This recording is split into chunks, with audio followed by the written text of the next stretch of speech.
And nothing in my world will ever be the same. If those murderous killers knew what they did, they ought to let us find artists in church where I live. Now it's an arms on one of my men. Gave me that courage to put this mic in my hand. Even through your death, we were so tight. I felt your pain when they took your life. No justice, no peace. We in a war with the killer police. No justice, no peace. We in a war with the killer police. From your steel-toe boots to your blue hats, the worst get the police and the leader is bats. I snatched you on the chair and broke the leg.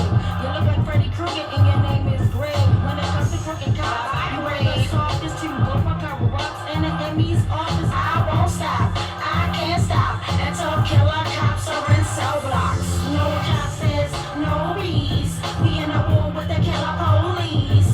No justice, no peace. We in a war with the killer police. Stephanie Rollins, like I won't dare call you mad. You don't give a damn about the community or show that you care. With your fake smile, you a cover up, girl. You don't give a damn about nothing unless it's in your world. I won't stop, I can't stop until killer cops are in cell blocks. I won't stop, I can't stop until killer cops are in cell blocks. Your favorite song was and you don't even know it. Your whole life made a movement and the world starting to show it. Cause you was a no limit soldier. I thought I told you, God picked the king. And he showed no justice, no peace. We in a war with the killer police. No justice, no peace. We in a war with the killer police. Took my life. We'll never be the same. I promise to put a lot of laws up under your name to put an end to police brutality. Stop the stereotypes so I drop in black society. I won't stop, I can't stop until killer cops are in cell blocks. I won't stop, I can't stop until killer cops are in cell blocks. No justice, no peace. Shut me in the hole with the killer police. No justice, no peace. We in the war with the killer police. I won't stop, I can't stop until killer cops are in cell blocks. I won't stop, I can't stop until killer cops are in cell blocks. Hashtag Tyrone West, YouTube, Baltimore Black, and these killer cops belong in cell blocks. Perez, Omar, Bernez, Ruiz, Nicholas Davis Chapman, Matthew Coffey, Alex Hagatha, Eric Hilton, Danielle Angela Lewis, Derek Beasley, Latrice Nicole Lee, David Lewis. Y'all some animals. Y'all really murdered the wrong man. But y'all doing that. I can't stop. I can't stop. Cops are in cell blocks. I won't stop. Cops are in cell blocks. Until killer cops are in cell blocks. Hey people, welcome to West Wednesdays. I'm going to kick this off and let Tawanda begin. Peace. Thank you, Ben, and thanks everybody for joining in to West Wednesday. We're at week 353, day 2,471. So nonstop, we've been fighting for continuous accountability, not just for my big brother Tyrone West, but for other victims and all the victims of police brutality and of murder. And it just needs to stop. And tonight we have a real powerful program, even though I wouldn't wish anybody into this family of, no justice, no peace, just different victims and whatnot. So first of all, I want to thank, you guys for tuning in. And real quick, I'm just going to dive into my brother Tyrone West, who basically was brutally murdered on July the 18th, 2013. And to this day, we have not received any type of accountability whatsoever for the killers that is involved in my brother's case. So, and it's just real sad. And we had 11 to 15 killers, as well as a Morgan State officer by the name of David Lewis, who killed an unarmed black man that wasn't doing anything, just giving a young lady a ride, and he was brutally murdered. At the end of the day, this pain is real. Nobody has the right to play judge, jury, and execution. Because at the end of the day, when you do that, you leave families grieving forever. And it's just not right. And so, as I share my pain, unfortunately, it's going to be others on here tonight that's going to definitely share their pain that's been traumatized. And real quick, I just want to talk about something real fast that really touched my heart and bothered me so much. And it was the recent brutal execution of Ahmaud Arbery, a 25-year-old in Georgia that basically was executed. And it reminded me of when George Zimmerman killed Trayvon Martin. He was told not to go after Trayvon, but he pursued and he killed him and he got away. And because to me, when stuff like that happens, no matter what part of the world it happens in, but when you get a racist person that can actually execute somebody, play like their judge, jury, and executioner, and kill somebody, you have racists that watch all around the world and that think that's okay. It's time for us to stand our own grounds. We have to make laws to where so we can stand our own grounds. Enough is enough. I'm tired of being mad. I'm tired of being upset. And until we change these laws that allow these racist people, these killers, to get away with murder, and then to learn that the killer, his name was Gregory McMichael. He was 64. He's 64 years old, and his son name is Travis McMichael, 34 years old. For them actually, for one, for Mr. Arbery to just be jogging, and during a pandemic time, jogging, and this happened on February the 23rd, and now it's just like spreading around. But that's just how they did when it was George Zimmerman, when Trayvon Martin. And then to think that the killers are still out here, and they're kind of waiting to see if like a jury is going to kind of pick it up, and we know all that stuff is not going to be put up and active until like maybe June the 12th sometime, and that's utterly ridiculous. You can actually murder somebody in cold blood that was jogging, and thank God somebody had the video. Thank God the video service where you see him just jogging,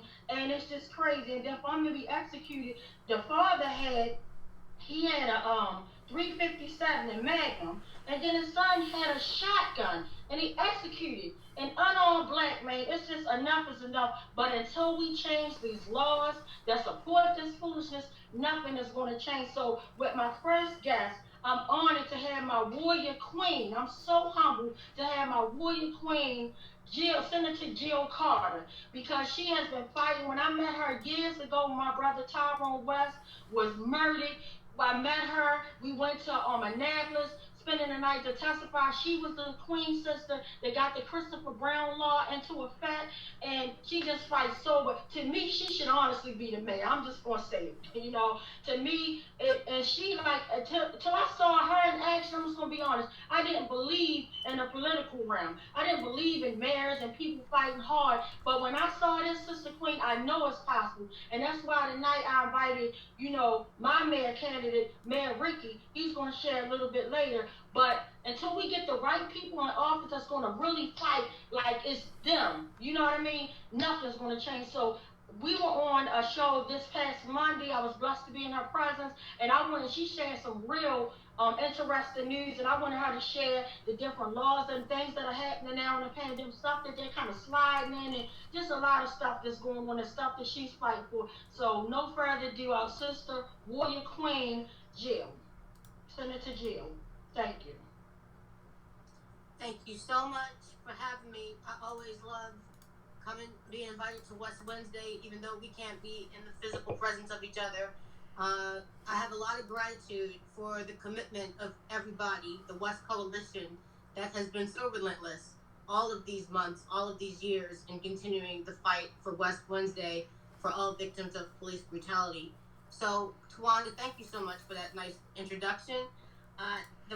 Tawanda asked me to join today to talk a little bit about the laws in Annapolis and what's going on and what happened this session.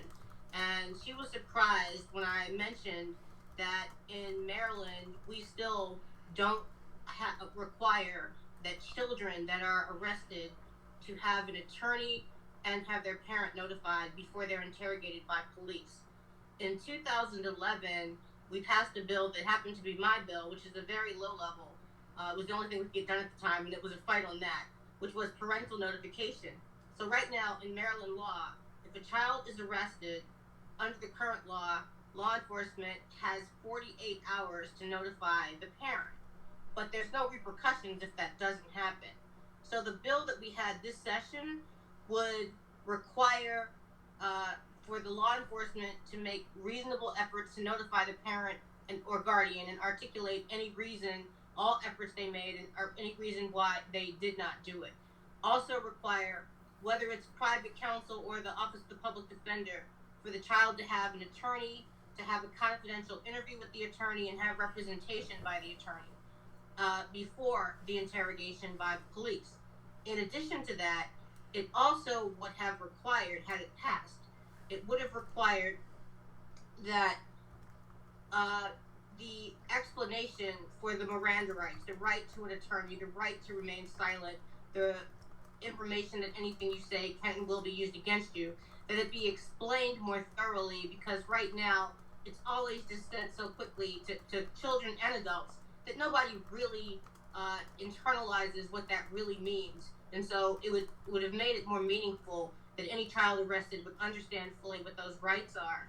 And that's the gist of what it did, but it also, most importantly, would have had repercussions if law enforcement did not follow the protocols, meaning that if they did not have an attorney, they did not notify the parent, then anything that the child said would be inadmissible in any further judicial proceedings. So basically, that bill was a bill I thought, and maybe, it's time for me to get wiser about how things work, but I really believed it was a no-brainer. I thought the time was right because most people are having a renewed sensibility about children and the nature of interactions between children and law enforcement, and most people saw the documentary When They See Us, and that gave people that even don't know or care about these situations a new knowledge about what happens when children are arrested by police and they don't have counsel, and even parents are not equipped to fully advise children through these processes. So that was one bill. Wow. Well, I thank you, sis, for sharing that. May I share a couple more things? Sure, please. The floor is all yours. But so that's just, I want to be clear. Even though we've had a lot of changes in Annapolis and in the legislature, it's a problem that it's still difficult to get that kind of common sense legislation passed in Maryland. In addition to that, we also continue to fight for law enforcement accountability. I worked with the ACLU on the Public Information Act bill, which we had a commitment prior to the session would pass. That bill is the one that would exempt personnel records of police from the Public Information Act, prohibition for release to the public. And basically, when law enforcement officers have disciplinary records, they would now be able to be revealed. We had a commitment that bill would pass. That bill did not pass. It's a very important bill. And then also, some of you know Anton's Law, named after Anton Black. Some years ago, some legislators, Gabriel Acevedo in the House, has been leading the fight on that bill, simply to require that families have access to the investigatory file of the law enforcement agency that's ostensibly investigating the police abuse, shooting, or homicide. And that bill still hasn't passed. So I don't have a lot of good to report about what's happening in Annapolis, but I hope that this highlights why it's important to continue to build a coalition of people to advocate in Annapolis on these bills. That fight is not going to be over until, one, we have changed the law enforcement officer Bill of Rights, until we have these kinds of common sense police transparency and accountability measures passed. It should not be the case that we have to fight and struggle to get these bills passed, especially in a time when we are post-consent decree, and there should be a renewed commitment on the part of legislative and political leaders to right these wrongs and to bring justice. Thank you so much, sis. Is anything else you want to add to that? No, but if anybody wants to follow up, have any questions, I'm happy to answer. I had a quick question. So, all of these bills seem really great and really common sense. Who is opposing stuff like this and why? So, in the House and in the Senate and the state, you have a House Judiciary Committee, which I used to be on for many years, pushing for these police accountability measures that rarely got passed. And in the Senate, where I am now, I'm on the Senate Judicial Proceedings Committee. And what happens is, the leadership determines what bills get a vote and what don't, what bills do not get a vote. And frankly, these bills were just simply either, in some cases they weren't a priority of the leadership, but in other cases, it's still honestly the case that the law enforcement agencies and the FOP still have way too much influence in Annapolis. And so while the legislature has made certain strides on certain progressive measures, they continue to turn a deaf ear and a blind eye to these law enforcement types of bills for accountability and transparency even today. So, in answer to your question, these bills were not voted down. They simply were not brought to a vote. And that is reminiscent of many years. People thought the problem in Annapolis, and I knew this wasn't the case, people thought the problem was Chairman Joseph Valerio in the House. That is not the case. It has never been one person. There's never been a real will in that environment to bring police accountability or show the law enforcement agencies and unions that we have the power to make laws to which they must adhere.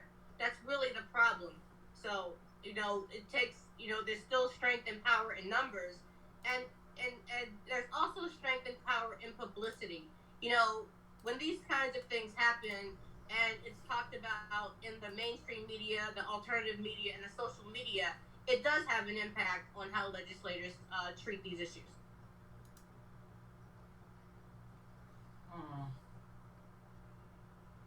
Well, thank you, sis, for sharing that. I definitely appreciate it.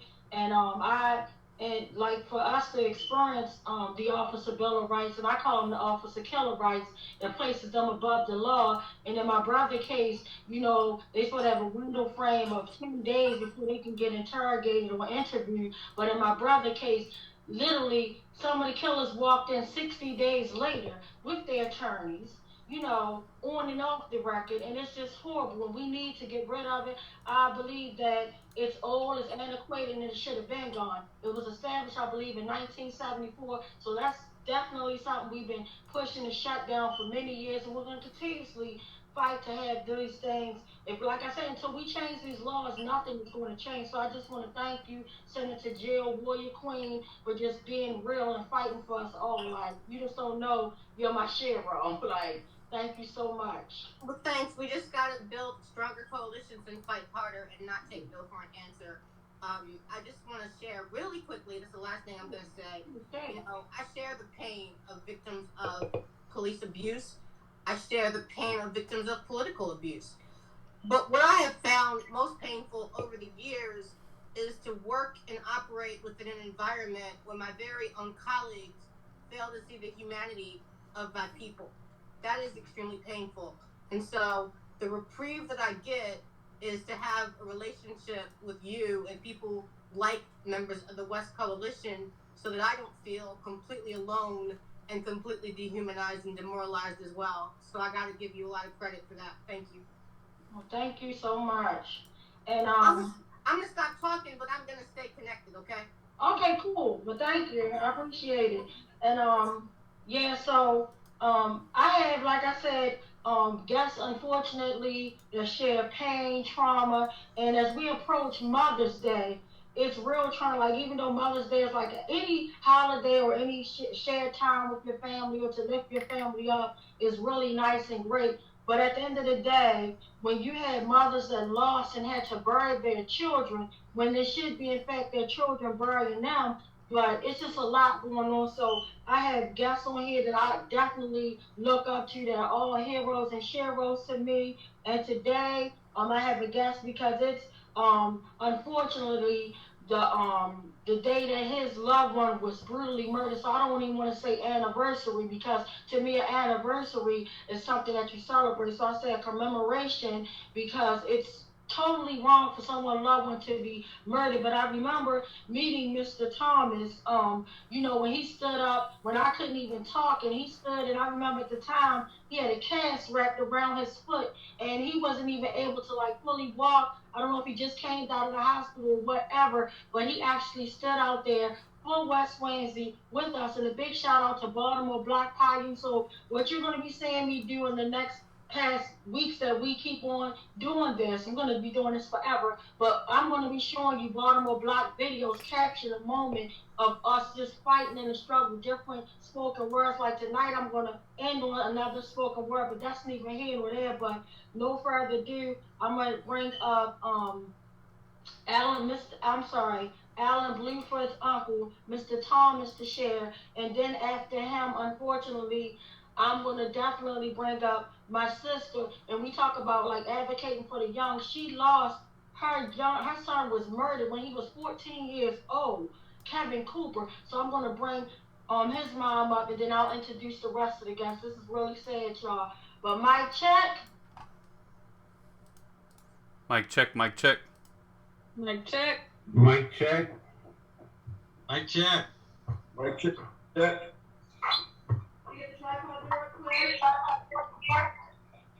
So Thomas, you can unmute your mic. Thomas, is he still on? Yeah, I'm still here. Okay, yeah. Hello, everybody. Hello, everybody. My name is Thomas Frazier. I formerly used to reside in Oakland, California. Been here in Maryland now since October of '94. Alan Bluford, he's my cousin. His mother is Geraldine Brown Bluford. His father is Adam Bluford. This day, 8 years ago, my cousin was killed by Officer Miguel Maceo, an Oakland Police Department police officer. My cousin was attending Skyline High School. He was a senior. Alan was shot 3 times, which resulted in his death. Alan was on the ground at the time this happened, with his empty hands raised in the air. His last words was, "I didn't do anything." Pretty touching. What happened to Alan is a broader police culture of treating Black and brown as suspects, constantly harassing, profiling people, and using excessive force without oversight or punishment. It is the culture of the racist harassment and violence that must be destroyed. Alan was at a gathering with some friends. I think it was like a fight party or something. I think that turned out. I think he was waiting for a ride to get back home. These officers apparently was in an unmarked vehicle. It's late. You know how the street lights are. They don't really show up too good. So they kind of cruised by and seen maybe 4 or 5 people. I think there was some females with them kind of congregating. And when they got up closer, people just took off running, being that it was an unmarked car, probably after 11:30, 12 o'clock at night in the city of Oakland. You don't know what to expect. Apparently the Mitchell cop ended up getting on feet and chasing after my cousin. In the process of him chasing him for maybe 4 blocks or so, a shot was fired, which resulted in we end up finding out that the cop pretty much must have drew his gun and accidentally shot his own self in the foot or something. So the story came out first that my cousin shot the cop. That's why he did it. There's no residue found on my cousin. My cousin fell in a street light. I'm trying to recite this like I was told how it happened. Fell in a street light and was actually next to some Hispanic people's house that pretty much witnessed everything that was on their porch. By the time the Maceo caught up to him, he had his gun drawn on him, and he shot him 3 times, shot him in the desk. They didn't find a gun on my cousin, no residue, no nothing. Guess probably after a week, you know how the cops have this thing where they don't have to answer no questions or whatever for 6 to 10 days or whatever. That's how they pretty much get their stories lined up and plan evidence and do everything that process that time. But yeah, this is terrible. It's pretty much how how it went down, how it happened. Cop never went to jail. I don't know what he's doing now, 8 years later, but his face was pretty known, and you know, he, not to say he was harassed, but he was right every day.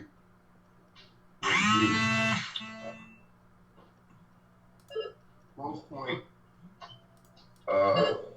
it's been pretty touching. Like I said, it's been 8 years.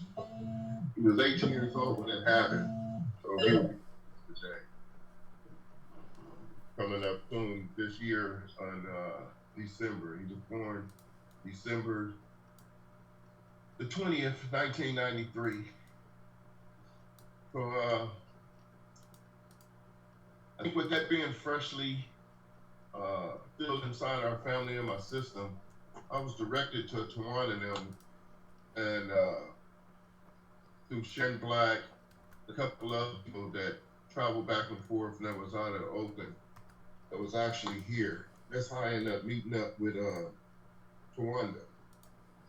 And been good friends with the family and everything ever since. What I like to say about this, that since Tyrone, since Adam, since quite a few other people, I mean, this is something that's still constantly happening.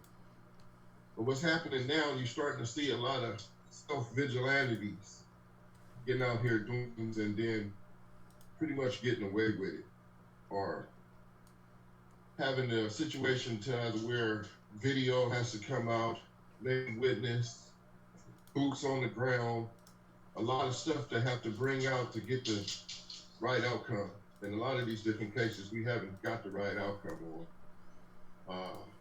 The police bill of rights, those type of things, they have to be changed.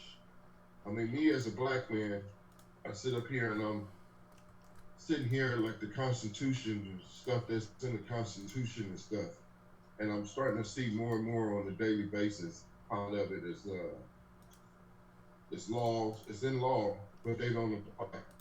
They don't apply to my race. They don't apply to Hispanics. And in a lot of cases, they don't apply to people that's seriously in poverty.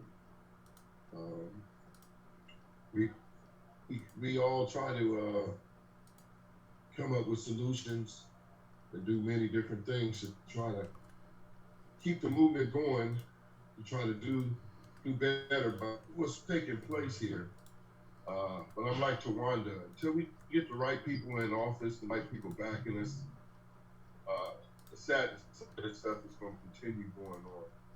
I mean, you start off with a lot of support from people, and then over the years, over the weeks, over the time, the stuff kind of dwindled down. But we need people in office that's going to help get these bills changed and rewrite them. And we need the strong people like Tawanda. I mean, there's a lot of times that I be wanting to get down there with her, and I see her out there and how she's still pushing for her family. I mean, we need a lot of people like her. We need a lot of more men to step up too, and be more vigilant and be vocal. I was notified today about this, and I made sure I took the time out to help my sister out. I mean, somebody come to you and ask you to do something that's on a level that you gotta fit it in some kind of way, do the best thing. And I'm just here to say that I always like to give my support, and up here with this story that's taking place with Brother Artie. It's pretty tragic. You know, I heard about it when it first happened back in February. That video then came out, and you're seeing this. I don't, you know, what more do they need? You know, I mean, this is terrible. You know, and the prosecutors and stuff down there, these people are all tied in with people, so a lot of times stuff gets swept under the rug. I mean, it's been passed over to two different prosecutors now, but they all work together in some form of fashion. You know, it should be another prosecutor coming from another state to deal with some of these things. We just need to stay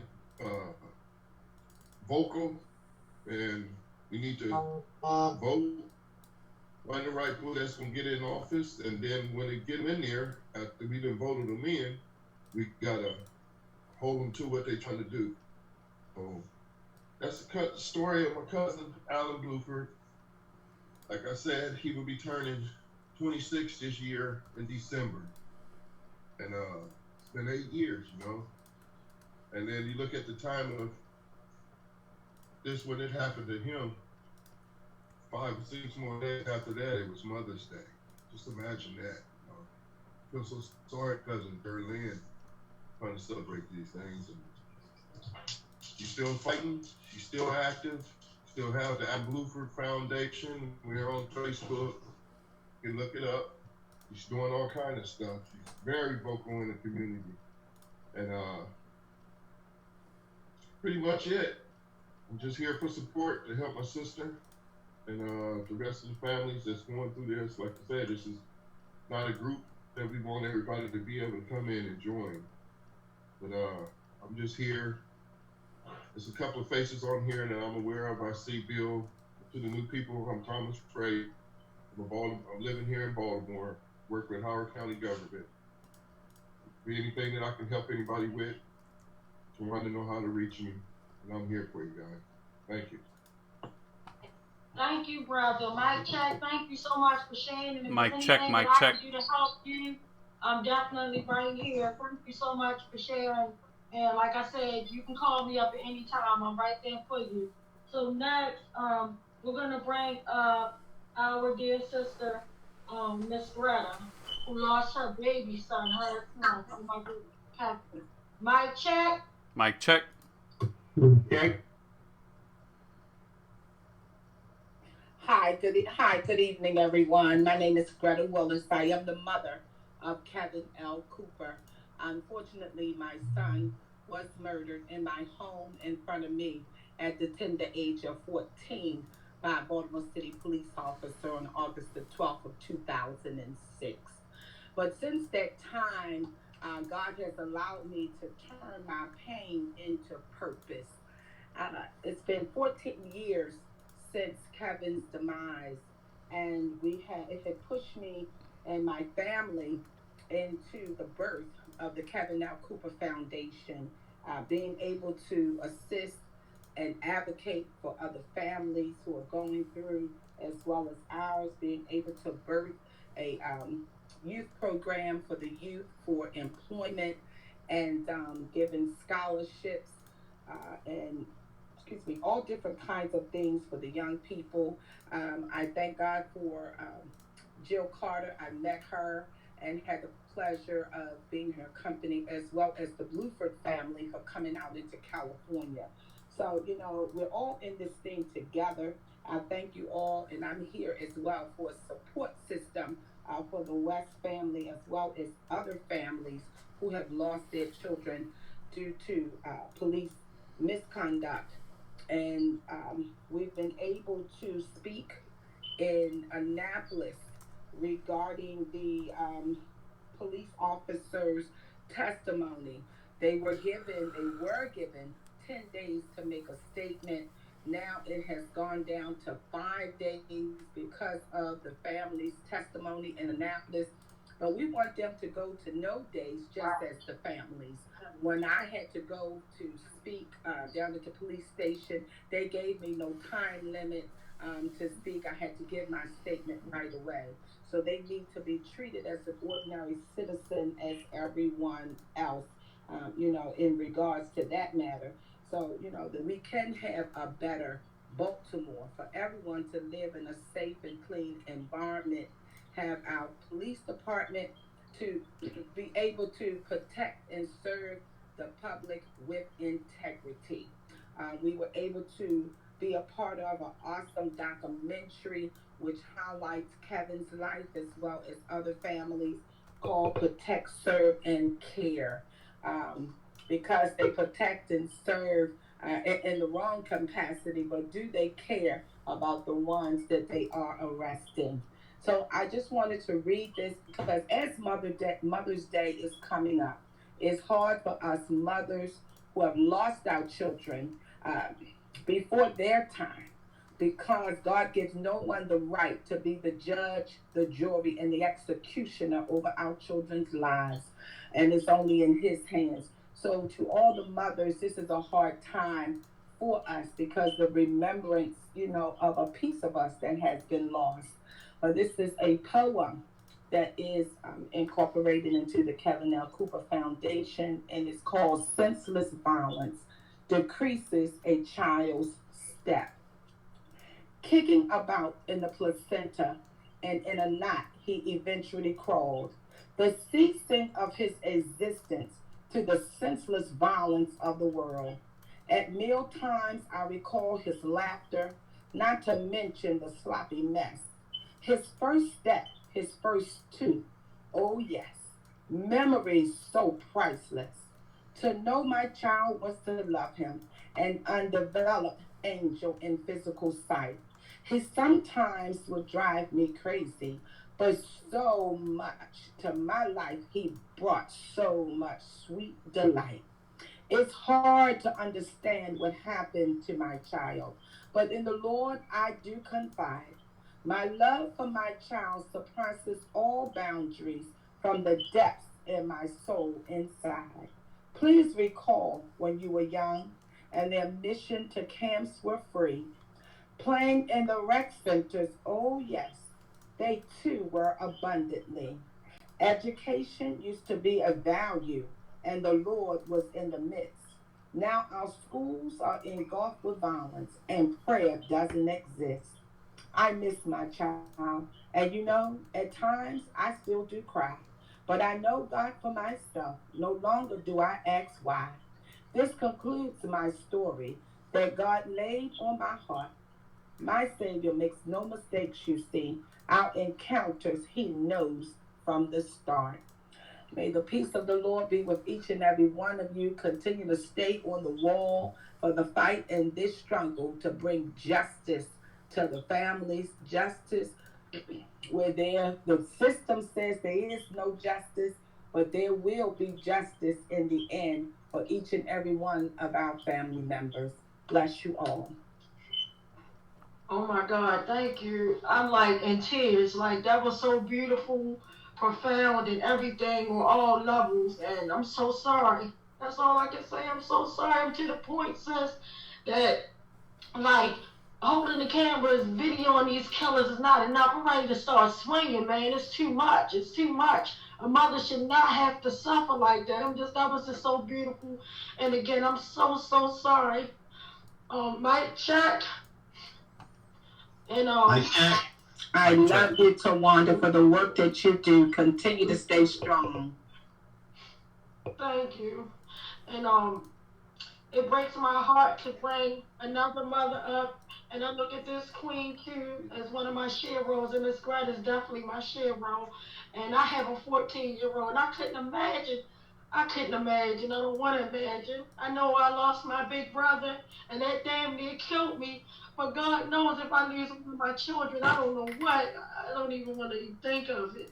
But again, my heart goes out. And next, I'm going to be bringing our sister warrior queen, my sister Darlene. She lost her son, and these mothers are so strong to me. They stand there and they fight, and they fight with integrity. They fight with respect. They fight with peace. And I just don't know where they get that inner strength from. And I know it just has to be from God, but just God bless their hearts. So no further ado, I'm bringing on my sister, Darlene. Mic check. Mike check. Mic check. Can you hear me? Mike check. Hello, good evening, everyone. Tawanda, I just want to thank you for being so amazing for everything that you do along with West Coalition. And I want to thank Senator Jill Carter for everything that she does too. And it's an honor tonight to be among all of y'all champions. I'm the mother of Dale Graham. He was 29 years old, a law student. He was working at a law firm. He was a father of two. And at the time, my youngest Janae was 3 and 6 years old. And I had not long got him from the house, not to know that the next day that detectives was going to be at my door asking me to identify him by his driver's license. And I'm thinking that he's locked up in jail, but to find out that he's dead and he's in a morgue. And they gave me 4 hours to come pick my son up. And I was like, oh, they don't know who I am. I'm not going to pick my son up in 4 hours. I'm going to investigate and see what's going on. So I was able to keep my son in the morgue for 9 days to be able to do a press conference on television, because during that time it was the election time for Obama, President Obama, and I wanted everyone to be able to go vote and have his viewing his funeral afterwards. So it was a domestic dispute, and Dale just his death had turned my pain into passion, because I want other mothers to know that we can stand up for our children, right or wrong, and that we have a voice, because our children are now voiceless because they have taken our children from us, and that we have to stand for our children. We have to fight. And 2 years later, I developed Mothers on the Move. Had no idea. It just sounded good to me. Didn't know what I was going to do with it. But if you look up my website, it's dkane.org, and my website is about me wanting to stand up with other mothers and families for police accountability, for police brutality, and also for all victims of violence.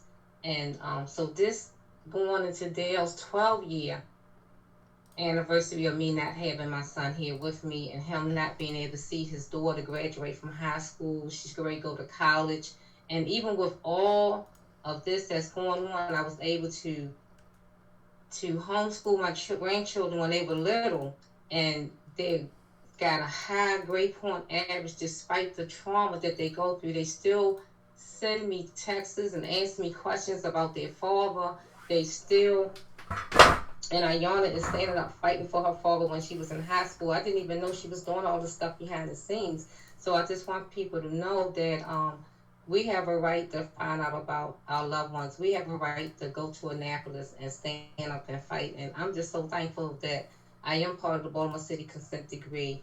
And I am sitting up here fighting with our warrior queens and our kings that's out here that's standing up with us, and our community that's out here with us, that's fighting and standing up with us. And I'm just thankful because of God. Only because of God I've been able to do what I can do every day. I even created a fashion show called From Pain to Fashion. But I look at Tawanda on Wednesdays. I haven't physically been able to support her because my schedule has been tight too, but it hasn't been that tight to peep in her pages and to be so proud of what she's doing. I know her brother is smiling down on her. She hasn't given up a day or a week on fighting for justice. And that's what we all have to do. We have to continue to fight together. Don't give up. So that's the spirit that I have from God, is keep fighting, keep standing, because vengeance is God's, but we can keep on doing what we're going to do for our families and our loved one. And I give love to Geraldine and her family, because we all know each other from going to California. And I'm praying for all the families out here.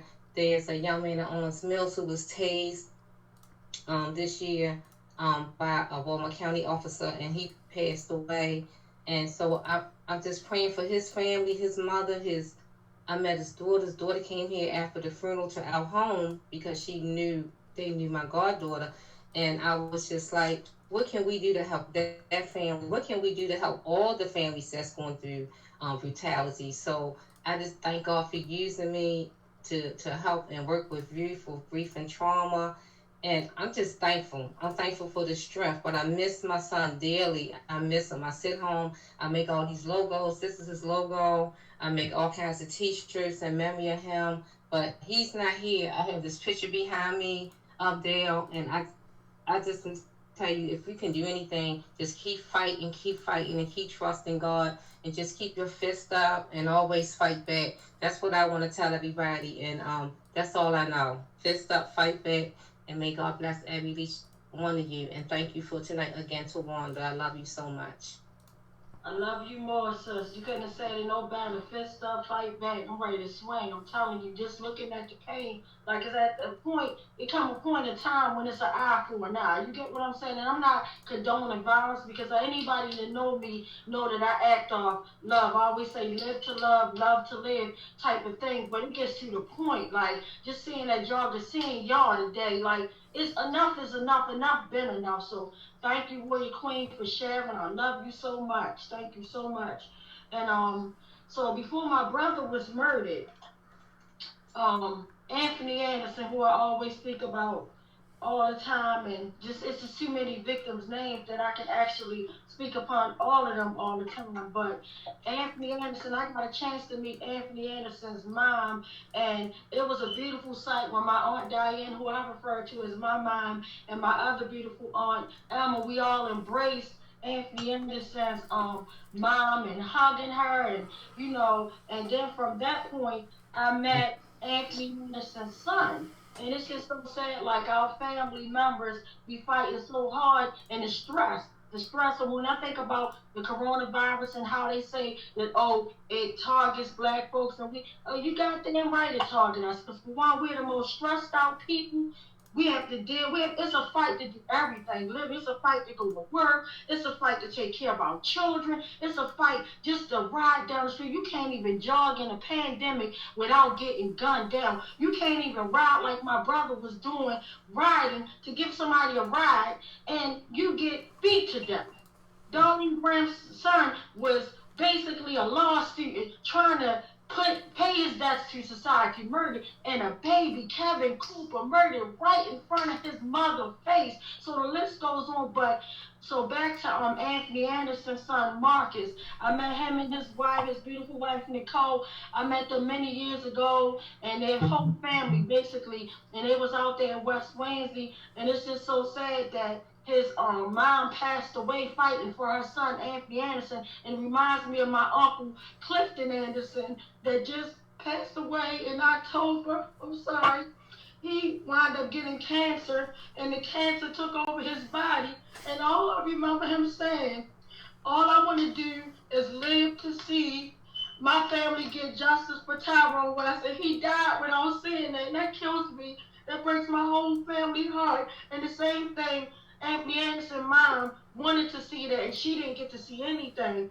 But I still thank God that his son Marcus and his beautiful wife Nicole are still fighting for Anthony Anderson, and not just for him, but for all the victims. So I just want to thank y'all. And like I said, I won't wish anybody in this club, this family. I wouldn't wish you into it. This pain is real. It tears you apart. But no further ado, I'm gonna bring them on. Mike check. Mike check. Mike check. Mike check. Mike check.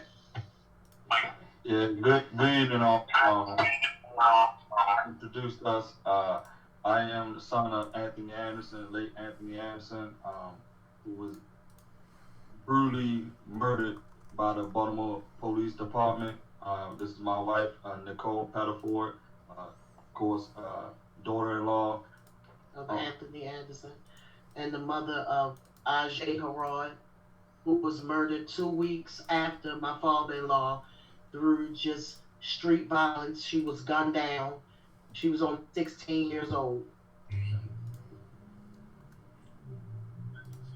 In the obituary, August the 31st was when he was born, and September 21st was actually his when he met his demise. Now, at the time, I was at work, and I just got a disturbing phone call from my sisters and my aunt saying that, he's dead. So I'm like, who? So he said, Daddy, they killed Dad. So me being the person that I am, now I'm thinking about retaliation. So I'm asking who did it. So I want all the information that I can get. They said the police killed him. So I was in shock and awe, and I was released from my shift that night to go be with my family. I went straight down there, both my wife and I, and it was just a hectic scene because from what I know about the situation, he claimed that he was involved in a hand-to-hand transaction, but through investigation, they never went after whoever they supposedly had this transaction with. At the time, we were preparing for my then 2-year-old niece birthday party, which was taking place the next day. So he's running around Walmart all day, getting the decorations, getting balloons, what may have you. And he went to stop by the store to get something for his girlfriend at the time. and as he was walking out the package goods store right there on Milton and Biddle. Marfin and Biddle. I'm sorry, Marfin and Biddle. Before he got clearly across the line, the police walked behind him and didn't identify himself or anything like that. But they claimed that he was trying to run when he saw them, but this man was getting ready to go into surgery for his feet. So he was on a cane, so it was impossible for him to run. So they, in turn, grabbed him from behind, and one of the officers, Todd Stroman, picked him up and slammed him on his neck and head area. So right then and there, he started immediately seizing. So he was starting to die right there on that lot. My grandmother and my little brother, they all rushed to the corner because somebody ran down there and told them what was going on with the police. And my grandmother came around the corner first, and she tried to stop him. We said, what are you doing to my son? So Todd Stroman said, bitch, if you don't back up, this will happen to you. He said, oh, he's just faking it so he don't go to jail. It was just so many emotions flying at the time. But that didn't end right there. They beat him to death right in front of everyone. So ever since then, I've been working with the West Coalition and things like that. Big ups to Tawanda for bringing me along. We've been to quite a few marches, things like that. We continue to fight when I can't be there physically, or when my wife can't be there physically. She always continues to keep my father's name alive. Coroner, they deemed it a homicide. They tried to cover it up, but I'm here today to continue to fight, and I just want to thank everyone for being here tonight to help with the fight and bringing a voice to all the lives that have been lost. And it's just tough, because at the end of the day, I look in the mirror every morning, and for anybody that know him, y'all can see right now, I'm his twin. So it's hard for me to look in the mirror sometimes. It brings tears to my eyes. But we had such great memories together. I wish he still was here and things like that, but I know, as everyone else who was fighting, I know he's smiling down from heaven, and I definitely seek his approval, and I know he's giving me that approval, saying keep on fighting. And I just wanted to say, my daughter, like I showed y'all at first, her name was Shay Harrod, and she was killed 2 weeks later after my father-in-law was brutally murdered by the police. Someone took my baby away from here. If she would have been here now, she'd be 24, going on 25 years old. And it kills me every day to have to wake up, and sometimes I walk around and I think I'm going to see my baby again, and then it dawns on me that she's gone, that I'm never going to see her again.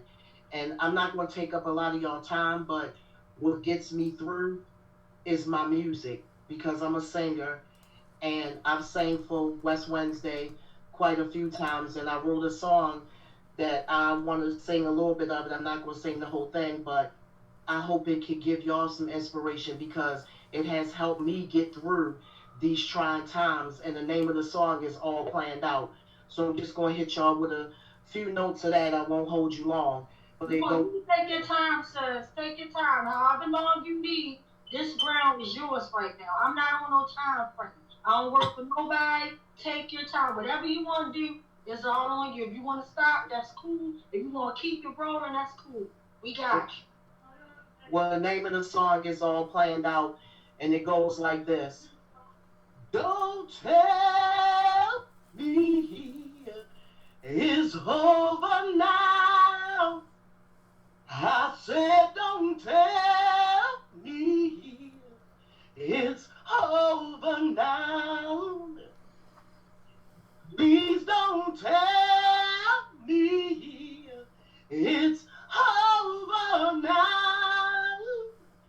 'Cause God's got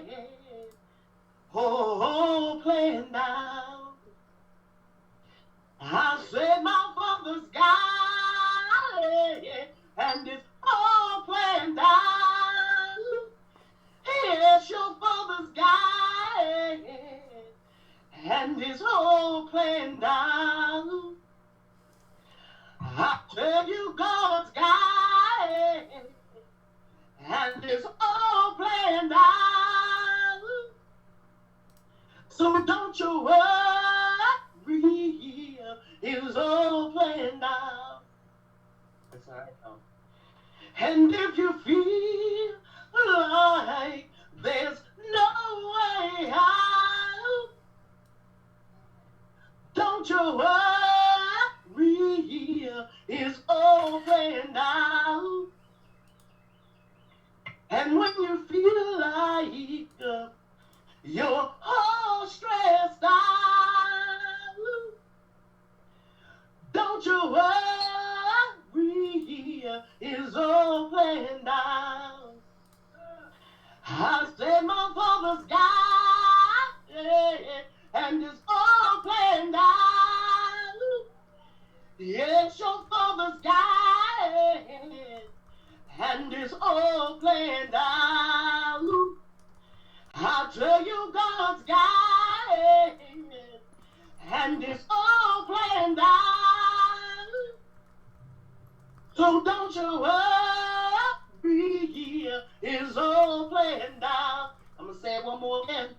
I say my father's got it, and it's all planned out. Yes, your father's got it, and it's all planned out. I tell you, God's got it, and it's all planned out. Don't you worry, his whole plan out. Wow. Yeah. Amen. Yeah. Amen. Y'all going to church for free tonight. I'm trying to tell you, y'all going to church for example. That was beautiful, sis. That was so beautiful. And God bless your heart. And I know it's a hard time as Mother's Day approaching and your baby, your beautiful baby girl. I'm just praying for y'all, man. That was beautiful. It was so beautiful. So, mic check. Mic check. Mic check. Mic check.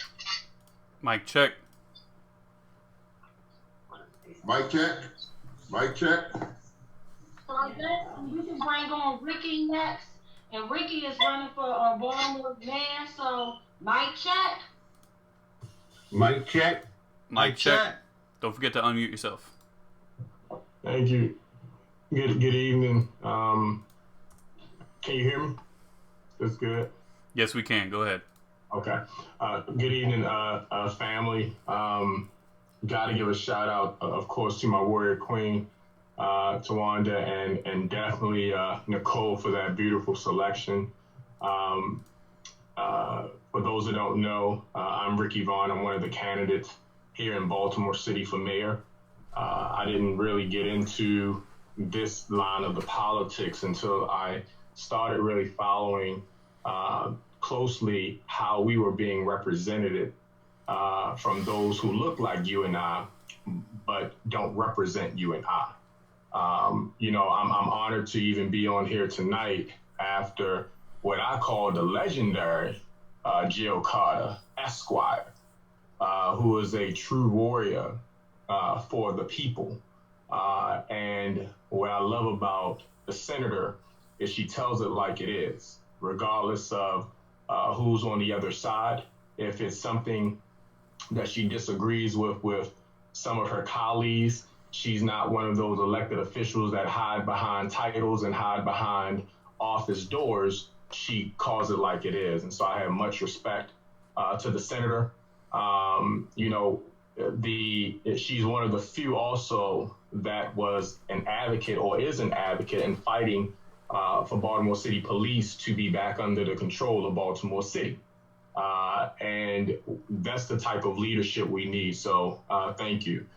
Before I say anything else, I want to say Happy Mother's Day to the mothers who are watching, who are on. This is, as been stated, this is a challenging time, and it's a moment to where reflection and it puts I know in my case my mother, which I'll get into in a few, but it puts mothers in this my mom calls it into this zone.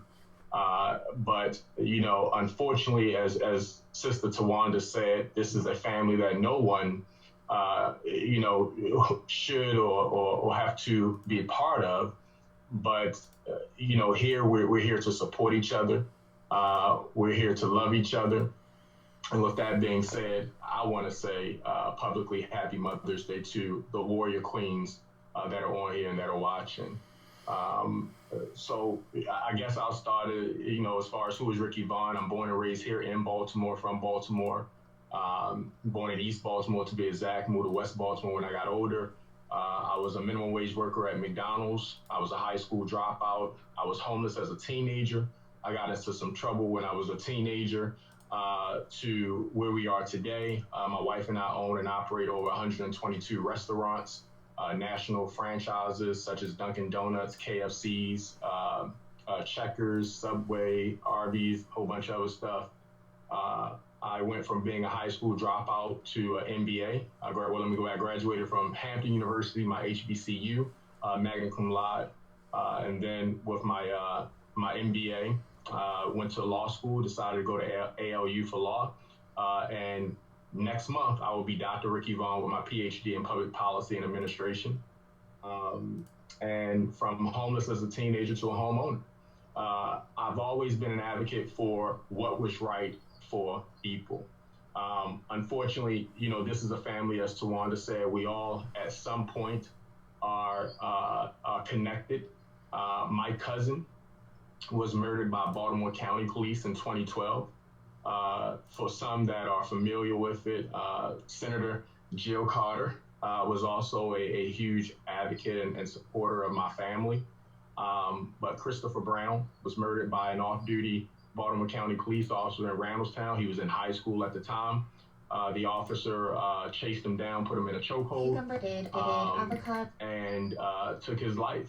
And for many that know his mom, who is also one of my business partners in some independent restaurants that we own and operate here in Baltimore, that was her baby. That was her heart. That was her everything. She has, Chris had some older siblings, but that was the baby, and everyone knows that the baby always have kind of that, that unique bond with their mom. So, again, we all are unfortunately impacted and connected in some sort with this brutality. Until, the sad part about this is this will continue until we have individuals in elected office and we have communities and individuals such as Tawanda that continue to organize and speak out against police brutality. We have to make sure that folks understand that the Police Bill of Rights do not come before our civil rights. And that is where we are today. This is a defining moment for Baltimore City and for this country and for this nation. As I said earlier, I wasn't really, too big in following politics. Of course, I've always watched it, but we have to have elected officials that will continue to go out and make sure they speak up for us. And unfortunately, as I said, you got folks that look like you and I, that say they love you and I, but they continue to stab you and I in the back. They make side deals, backdoor deals, that is not in the best interest of us. I've literally said, and for those that I offend, please accept my apology early on, but I usually just speak the way I speak. I've said it publicly, and I'll continue to say it. In Baltimore City, we need to clean house. All of their asses have to go. We need 14 new city council members. We need a new city council president. We need a new comptroller. We need a new mayor. We need a new recreations and park director. I'm glad we got a new acting city solicitor because his ass was going to go as my first. If you're sworn in December 3rd, his ass was going to be gone at 8 a.m. when City Hall opens on December 3rd. So I'm so grateful. That's one less thing on my checklist I had to mark off. But we need leadership that is true to Baltimore City, that is true to the people, and not just around Baltimore, but in our Black and brown communities across this nation. And, you know, it was mentioned earlier, we need to not only elect leadership, but we need to hold their asses accountable.